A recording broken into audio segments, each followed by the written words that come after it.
പുറത്തേക്ക് പോകാമല്ലോ എന്ന് കരുതി ആലോചിച്ചിരുന്നപ്പോഴാണ് മനസ്സിലായത് ഇട്ടുകൊണ്ട് പോകാൻ നല്ലൊരു ടോപ്പില്ലെന്ന്. എന്നാൽ പിന്നെ ഒരെണ്ണം തയ്ച്ചിട്ട് തന്നെ കാര്യം. അങ്ങനെ കട്ട് പീസിനകത്ത് തപ്പൽ തുടങ്ങി.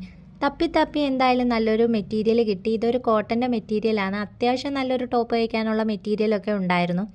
കോട്ടൻ്റെ മെറ്റീരിയൽ ആയതുകൊണ്ട് തന്നെ ലൈനിങ്ങിൻ്റെ ആവശ്യവും ഉണ്ടായിരുന്നില്ല. അങ്ങനെ പിന്നെ പിൻട്രസ്റ്റിൽ കയറി റെഫറൻസ് പിക്കൊക്കെ നോക്കി ഞാൻ എൻ്റെ അളവിൽ കട്ട് ചെയ്ത് എടുത്തിട്ടുണ്ട്. ഇതിന് ഞാൻ റൗണ്ട് നെക്കാണ് കൊടുക്കുന്നത്.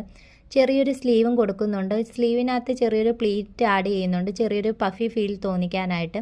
ഒരുപാട് പഫി അല്ലെങ്കിൽ പോലും ചെറിയൊരു പ്ലീറ്റ് ഉണ്ട്. യോക്കിൻ്റെ ബോട്ടം സൈഡിൽ ഞാൻ പ്ലീറ്റ് ആഡ് ചെയ്യുന്നുണ്ട്. ഷോ ബട്ടണും കൊടുത്തിട്ടുണ്ട്. ഞാൻ എപ്പോഴും ഇങ്ങനെയാണ്. പുറത്തോട്ടൊക്കെ പോകുമ്പോഴത്തേക്ക് എനിക്ക് കൂടുതൽ പുതിയത് തയ്ച്ചിടാൻ ഭയങ്കര ആഗ്രഹമാണ്. കല്യാണവും കാര്യമൊക്കെ വരുമ്പോഴത്തേക്ക് തലേന്ന് ഞാൻ ഇങ്ങനെ ഇതേപോലെ തയ്ച്ചൊക്കെ ഇടും.